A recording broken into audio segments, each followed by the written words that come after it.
Baka naman maapakan ko. Let it fun. So nakakuha kami ng sea urchin. Ang lalaki. Ano ba? Wala bang nangukuha dito? Kasi ang lalaki niya eh. Yung mga napagtripan lang. Kami, napagtripan na. Ginaganyan talaga, Wen? Oo, tinatanggal mo. Tinatagtag yan. Ginugupit nga, may ano eh. Gugupitin niya. Ito. Ang laki. Ang laki niya oh. Ba't hawak mo daw? Aray ko, Ito baka yung matutok ako. ano mo, baka masiwa ka. Baka na makapantalsik sa mata ko. Pwede mo na-rectain yan, Lem. Eh kasi pag ano, pag Yan, paamo butol na na pala tayo. ang baka. Ang pangugas. Ay, nakakaawa naman siya oh. Mga buhok niya oh. Yan, nagmunga tayo ganyan, Lem. Oo. Tapos iuwi natin mamaya. Ang pangugas ng ano, si Urkin. Kahit namugasan yan. May kutsara kayong dala na.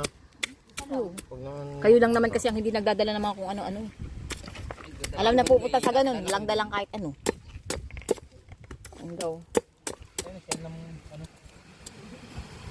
Baka naman makatusok niya sa mukha. Ano yan? May internet? Kaya ng cellphone.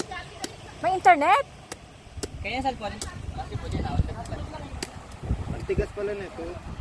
kasi yan, dat nga, ano yun, nagkaset. Ano? Ting. Ay, Parang yung susuka. Ay, nalabas yung ay laman. naku! Paano ba yan? Durog.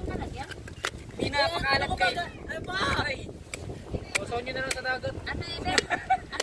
Yung pakalat niya ni. Ay, asan na natin tinapon? Ano ba ang tinitikman dyan? Yung pinakain niya yung yellow. Yung yellow. Yung yellow? Asan na daw? Mamaya pa, ugasan pa yan. Iwag mo ka. Aray ko. Balit lang mo, Wen. Asa try natin. Ito malaki. Dagel. Basta mo muna matatalo yung nahuli ko, pugita.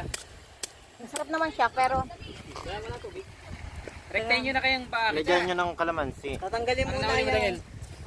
Walang Tatanggalin mo na hawakan. kasing- Ayan.